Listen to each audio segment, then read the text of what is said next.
Our topic today is the high cost of education in Nigeria. As we all know, education is an integral tool for the economic, social, and political development of any country. In Nigeria today, the cost of education is at an all-time high. Scholars have warned about the potent dangers of denying our youths the opportunity to acquire an education at an affordable rate. As erudite Professor Charles Soludo once put it, Nigeria is creating a dynasty of illiterates due to the lack of cheap, accessible, and qualitative education. Joining us in today's lifestyle segment to discuss this, we have with us in the studio a lecturer and a TV personality, Skye Amajoh. Welcome to the weekend show. Thank you so much. I'm glad to be here. Right next to her is Bilkisu Musa. She is a trained academic, early education professional. She's also a human resource professional and also works in school administration. Welcome to the weekend show. Thank you. And happy birthday in advance. Thank you. And it's my pleasure to welcome Aisha Sambo. She is the executive director, Youth for Youth Foundation, and she's also a media entrepreneur. Welcome to Weekend Show. Thank you.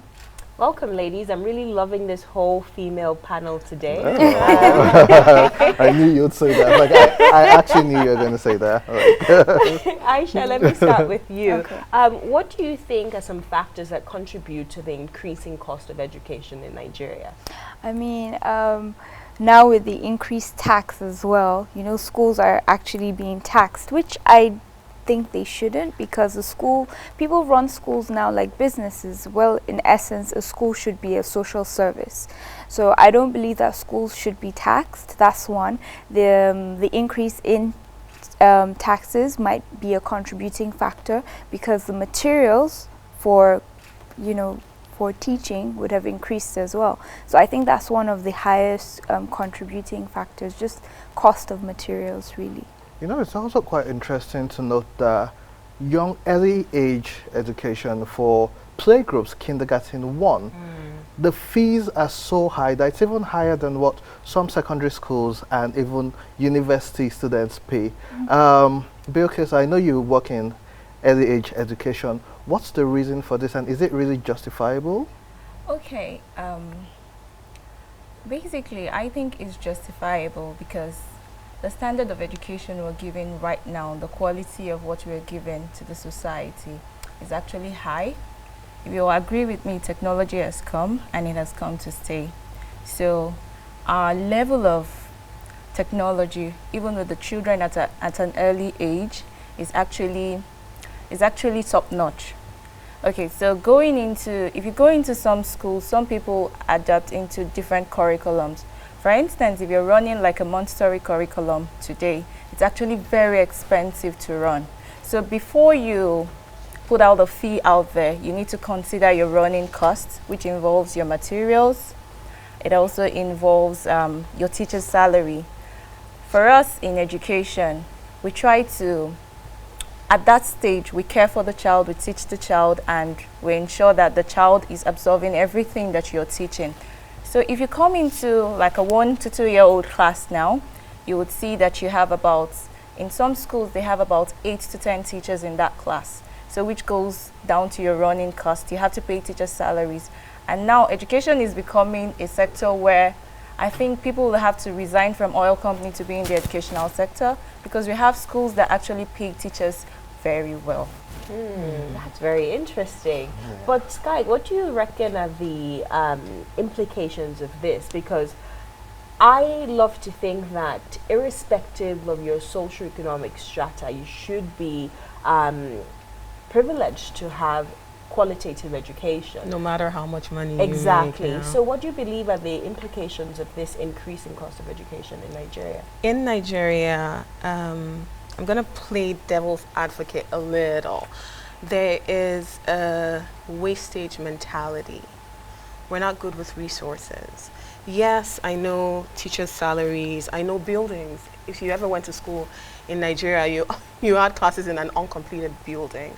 So there are these things that we have to pay for. You know, cost of residential, in tertiary education, residential apartments and stuff. But I feel like generally here, we do not manage our resources well. across the board. You know, like take power, for instance. Does the light have to be on in that residential hall when people are not there? You know, just very little things that we can do to change, to curb too much wastage. Also, when we talk about wastage, like I talked about, we don't have a great maintenance culture. So we have amazing universities and schools, but we don't maintain them. We need to teach our students, okay, did you ever see the thing on social media where they said, do not touch the walls? And the guy went ahead and touched all the walls. You know what I mean? So we need to understand that we have to maintain what we have, because we have good structures and we have good things, but our maintenance culture isn't amazing here. Well, you know, the number of out-of-school children has been a constant conversation in the last couple of years in Nigeria, running into millions, over 12 million out-of-school children. Yes. And so I want to believe most people who want to start a school because they are passionate about children, about education, even at whatever level. So the disparity, especially between private and public, where does having that interest come into play? Like, where's the middle ground for the less privileged? And by less privileged, I actually mean the middle class who can't afford 500,000 naira a year. And Aisha, this is to you. How do we meet this disparity? Because it's extremely wide. And if we are passionate about education, do they have, what about a quota to say, but we are giving 25% of our students who for equal opportunity, for instance. What's your take on this? Of course, I do think the government in this case has failed us, especially for, you know, rural communities. Let's not even look at outside Abuja. I'm talking about within Abuja. There are little communities within Abuja where you have hundreds of kids running around, and there's just that one school in their community. And that one school is probably built by this lady who just felt, can't have these kids running around, let me put them in school. Who are the teachers? The teachers are probably the community leaders who have no experience in teaching. And so that cycle continues and continues. It's like, who is monitoring these schools that are being set up? So this was a private school being set up in a rural community by someone else, not even a public school. But isn't that the job of the government? So in this case, I really do feel like our government has failed us. Yes. Is it practical? Is it possible to get qualitative, cheap education anywhere in the world, not just in Nigeria? Is it possible? Yes, it is. Okay, like I would always say, I feel like education, teaching for me, it's my passion. It's something I enjoy doing. It's where I want to be. Education is home for me. So I feel like if we have a lot of young people who just want to teach, all they want to do is just nurture a child, teach a child, groom the child, and let the child become a better human being.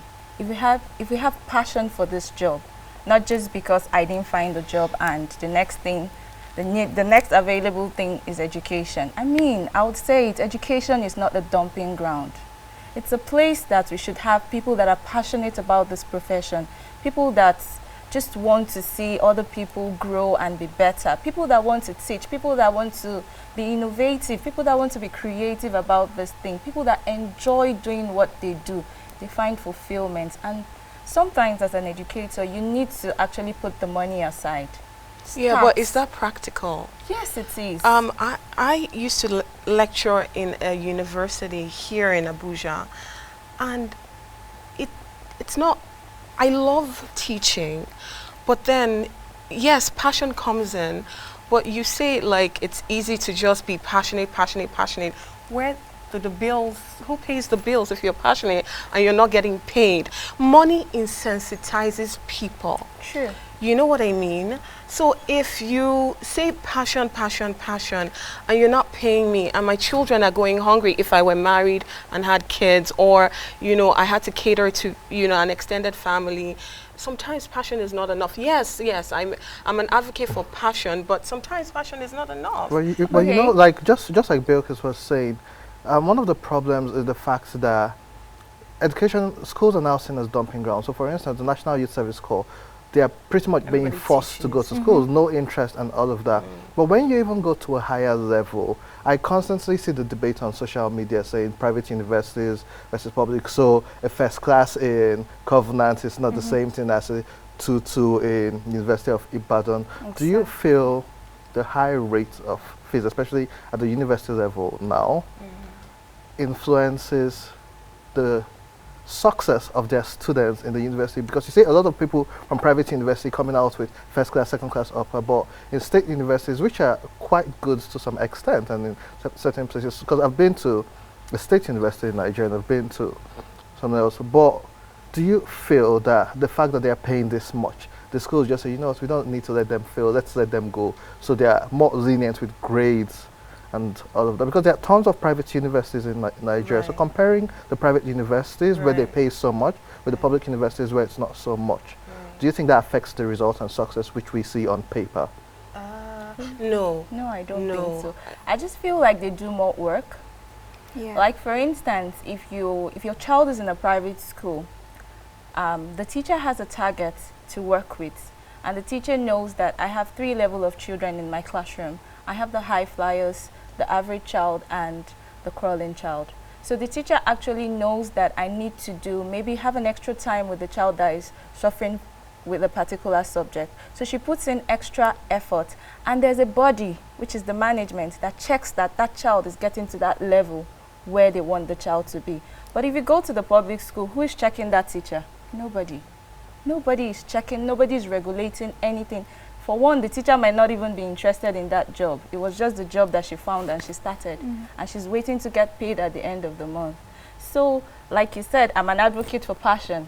But someone once said that if your passion cannot generate money, it means that you're not passionate enough. Doesn't that buttress my point? No. Yeah, I mean, she did admit that. Okay, so I think personally that if you're passionate enough, your passion will speak for you. And it will get to a point where people will begin to see that the passion is in you is burning so much that they have to pay you for what you are doing. Like I work in a school and I meet teachers every day. And I see, and I see some teachers that start like they've just worked for a year, and I see that passion in them. I see that I want to grow, I want to learn, I want to teach. People come and Let's coach them. hear from Aisha. Aisha, so you see more students from private schools getting better grades than people in public schools. So the last level where they are checked is at JAM. So once they get into these universities, it's up to the schools. So do you think it's actually realistic that private school, almost everybody has a 2-1, then those who went to public schools, most of them, you're getting 2, so you get 2-1, God bless you, first class belongs to God, like. Yeah, so I definitely think it's bridging a gap in terms of, you know, those who get to succeed in school and those who don't. And truth be told, not everyone is meant for school, you know, let's be realistic. Some people are good with their hands. So I think the way we teach even needs to change, identifying those that really are struggling with school and just cannot. Who knows, maybe their calling is in tailoring or carpentry, and there's nothing wrong with doing that. I know Bright Jaja has a project called I Create. It's a skills set project. So things like that, like really challenging the dynamics of what education is. And then just going back to, you know, what she said, how like now people really see teaching as a dumping ground. At Y4Y, what we truly encourage young people to do is volunteer. Because if you volunteer, you're doing it in a field that you're passionate about. And it's only from a very young age when you start to chase passion, then when you're older, you get attracted to the right jobs. I think you just raised a very salient point, building well-rounded kids. Because we see in the Nigeria curriculum, be it private or public school, and all they do is just teach, and teach you theory. Never really any practical experience. You know, even in schools where you're paying millions of naira, the schools fail to turn out students who have practiced community service, practice different sports, practice theater arts, you know. Leadership. So, and leadership, So we have, as a result of that, we have graduates, quote-unquote graduates coming out of university not knowing any practical skills, not having any practical skills. You know, I had an experience with someone who studied computer engineering and knew nothing about it in practice. You know, so, and there are many stories like this. So finally, ladies, just briefly, how do we create more well-rounded graduates in Nigeria, be it public or private sector, private schools? As a lecturer, when I went to my students initially, I said, do not just regurgitate. Because I noticed that when I moved from the Nigeria to the US, my creative thinking skills were not honed.